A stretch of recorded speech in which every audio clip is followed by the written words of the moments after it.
Hey, what's up, YouTube?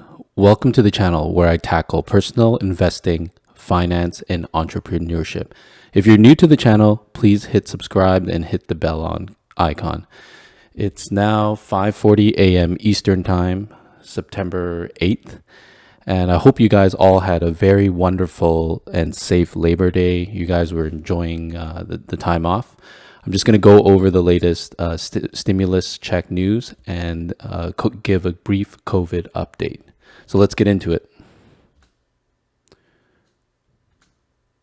So as of September 8th, 6 a.m. Eastern, I'm going to go over the second stimulus check update.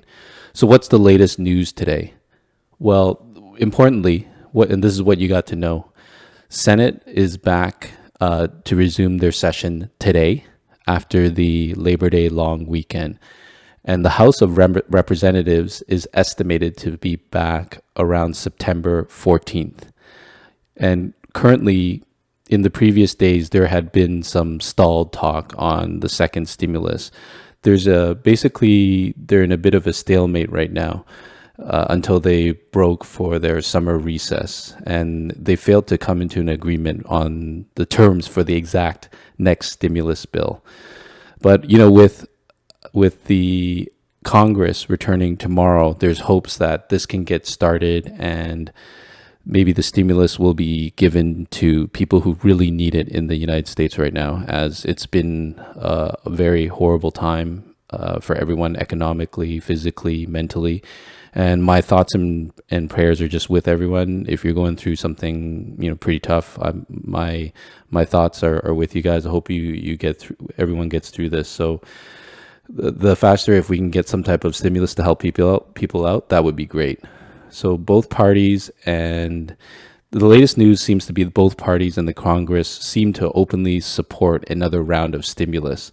Like extending such benefits as unemployment, insurance benefits, small business relief, and just anything that can help small businesses and to support the economy.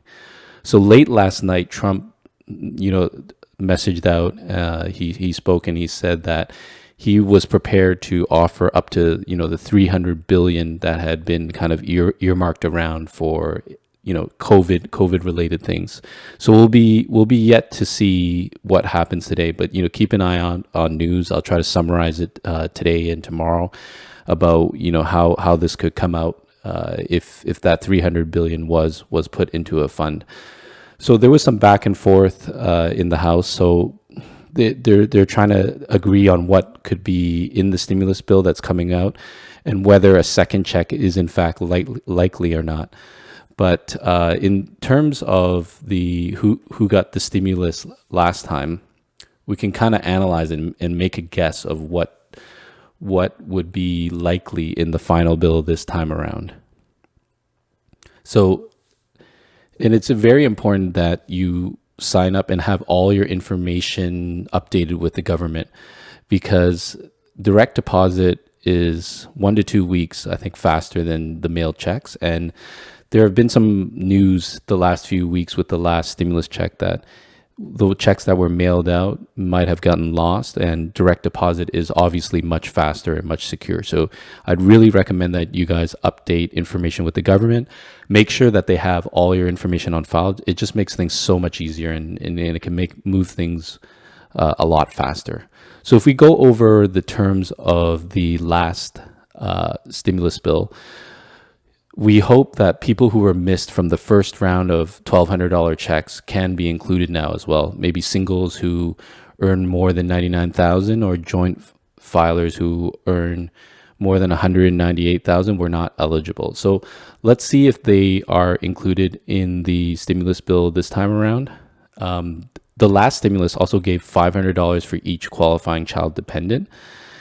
And we're not sure, but there's some chatter now that maybe if there might be a limit on dependents on the child. So maybe if you had 3 or 4, they might not be likely to fall into this bill. Or if you're a non-citizen who pays taxes or an incarcerated person, you might not be eligible for this stimulus check when it comes the second time around. And also, if you owe child support, it's probably not entirely likely that you can be fitted in the final bill. So, and then during the recess, there was also some discussion about if a 500 billion skinny stimulus bill would possibly have an easier time to be approved, as the 1 trillion HEALS Act was rejected by the House in the last voting session. So there's been a lot of discussion about how big the stimulus should be, who it should be given to, and the expansion of the scope of it. But it's likely that this bill and the stimulus will go out to the people who need it most. And it seems that both sides agree on the following topics. Like, there's going to be funding for the USPS.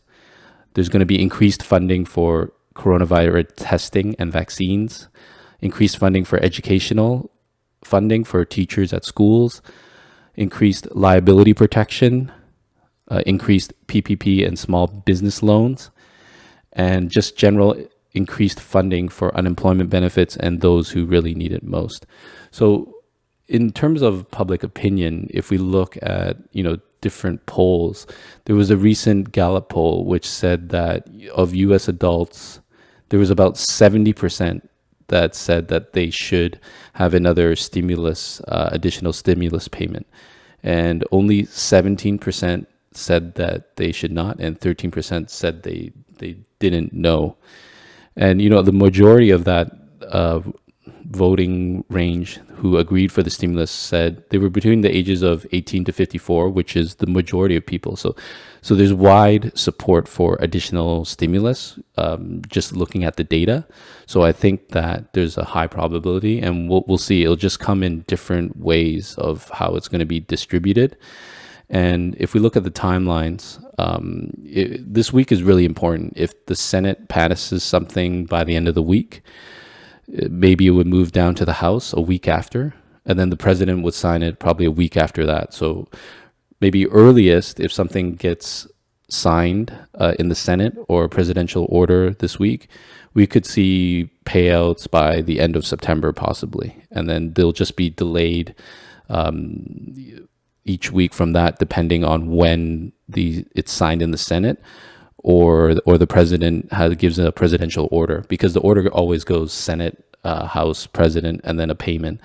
So there's basically a 3 to 4 week lag between when it's approved. So let's go over the COVID numbers today. So there's about 27 million cases worldwide. This morning, they posted around 27K cases. So it looks like it's trending lower slowly. But California, Texas, Florida still have cases of around 600,000. So that's quite a bit. And in the US, there's about 6.3 million cases and over 180,000 deaths. So the number is quite substantial. Okay, so that's it for today. I'll give updates daily just to keep you informed, and distilled all the information in terms of stimulus, COVID, economic effects. So just subscribe, hit the bell, try to give distilled my own information and viewpoints every day. So as always, I hope you guys stay strong. You guys keep safe. Talk to you next time.